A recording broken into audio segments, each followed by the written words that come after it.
We are the Bibliomaniacs, and this is our information ethics case. Our group consists of Alexandra Duneau, Rachel Lundy, Jamie McClellan, Michelle Meyer, and Michelle Neverclaw. Phil, the librarian's ethical dilemma. Our ethical quandary takes place at a small academic library that is not automated with a computerized checkout and records. At this library, when a library staff member is not available, patrons are allowed to check out materials themselves using a checkout log that is located at the circulation desk. One day, Professor Fine comes into the library in search of a particular book. Unable to find the book on the shelf, the professor makes an inquiry at the desk. Phil, the librarian, checks the checkout log and informs Professor Fine that the book is already checked out and is due back in a week.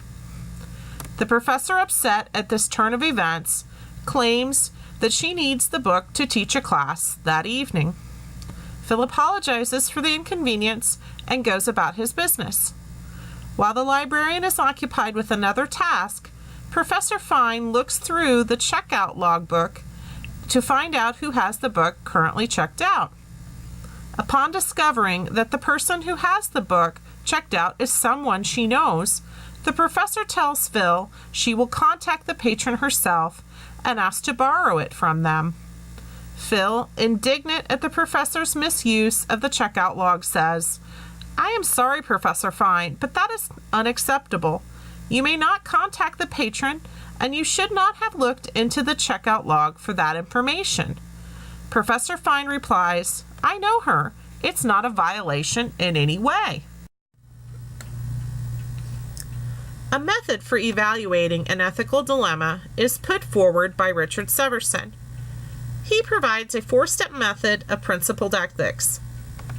The crucial first step is to get the facts straight.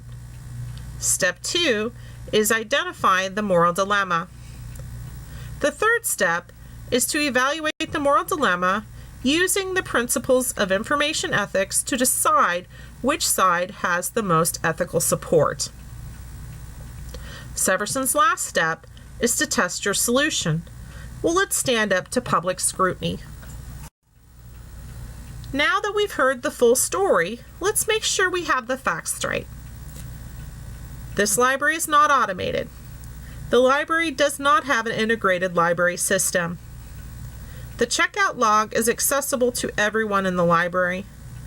This checkout log is open and available to anyone who walks through the door and contains the name of the patron and the books they've checked out. The book in question is needed by the professor that evening. The book is already in use by a student. The book is not on the shelf and has been checked out. The professor needs the book immediately and cannot wait for the book to be returned. There are no other copies currently on the shelf. The professor looks at the log to find out who has the book and intends to approach the said patron to ask for the book.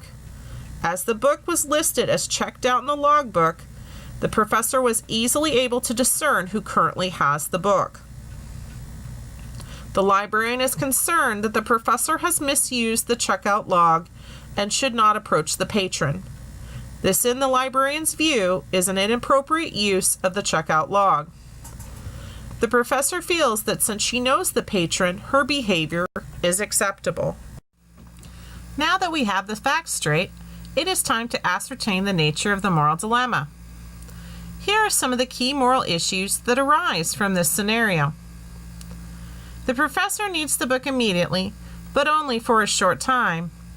If the professor is able to use the material in class, it could be argued that since more students will benefit, the greater good would be served. However, by taking action to retrieve the book, the faculty member is inferring that the needs of the faculty come before those of the students. This puts the librarian in a difficult position of deciding whose needs are more important, and if the professor outranks the student, he can either displease the professor or risk taking away the student's privacy. By standing up for the student's privacy rights, the librarian risks the animosity of the professor. Most importantly, the student has the right for his or her privacy to be protected. The checkout log is made openly accessible to all by the library, which poses a threat to the student's privacy. In addition, open availability of the checkout log puts all patrons' privacy at risk. The professor plans to utilize the checkout log to approach the student directly. Even though the librarian knows this violates the student's rights, the librarian is put in a difficult position, stuck between the student, the professor, and ultimately having to fend for the library's poor judgment and having the checkout log accessible by all. Moving forward, let's evaluate the moral dilemma from librarian Phil's point of view. Phil, a conscientious librarian, knows that by misusing the library's checkout log and infringing on the student's privacy, Professor Fine has violated the ALA Bill of Rights. An interpretation of the Library Bill of Rights as found on the American Library Association's website. Privacy is essential to the exercise of free speech, free thought, and free association.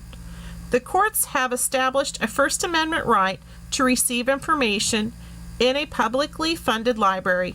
Further, the courts have upheld the right to privacy based on the Bill of Rights of the U.S. Constitution. Many states provide guarantees of privacy in their constitutions and statute law. Numerous decisions in case law have defined and extended rights to privacy. In a library, physical or virtual, the right to privacy is the right to open inquiry without having the subject of one's interest examined or scrutinized by others. Confidentiality exists when a library is in possession of personally identifiable information about users and keeping that information private on their behalf.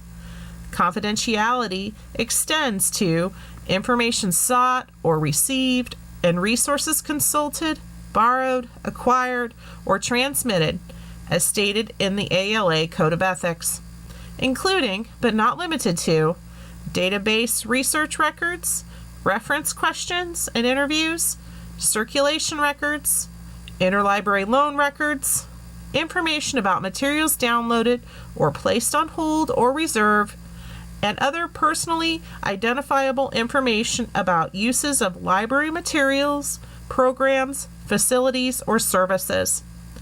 Protecting user privacy and confidentiality has long been an integral part of the mission of libraries. The ALA has affirmed a right to privacy since 1939. Existing ALA policies affirm that confidentiality is crucial to freedom of inquiry. Rights to privacy and confidentiality are also implicit in the Library Bill of Rights guarantee of free access to library resources for all users.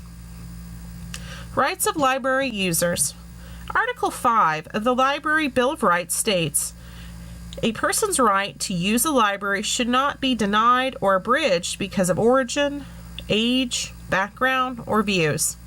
This article precludes the use of profiling as a base for any breach of privacy rights.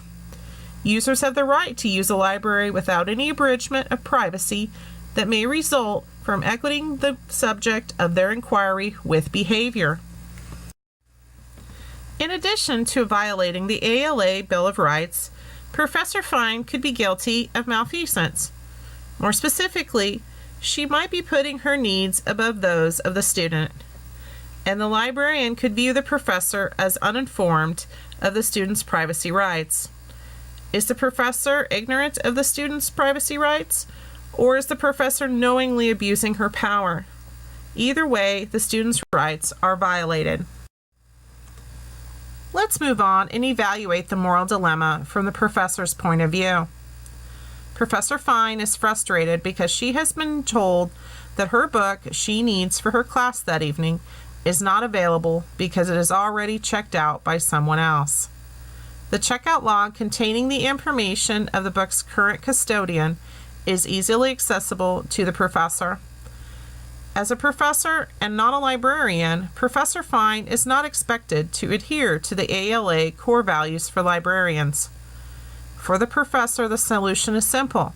The checkout log is freely available for her and anyone else to easily view, and she is able to locate who has the book. She recognizes the name and feels comfortable approaching the student and asking to obtain the book for this evening's class. While Professor Fine is not obligated to comply with ALA core values for librarians, she is bound by FERPA, or the Federal Education Rights Privacy Act, which states any record maintained by an educational institution directly related to a student in any format that allows the student to be identified from the information contained in it is considered an educational record. This would include library circulation records and similar records maintained by a university library are educational records under FERPA. While there are exceptions under FERPA that allow the release of a student's educational records without the student's permission or knowledge, a professor needing a book is not one of them.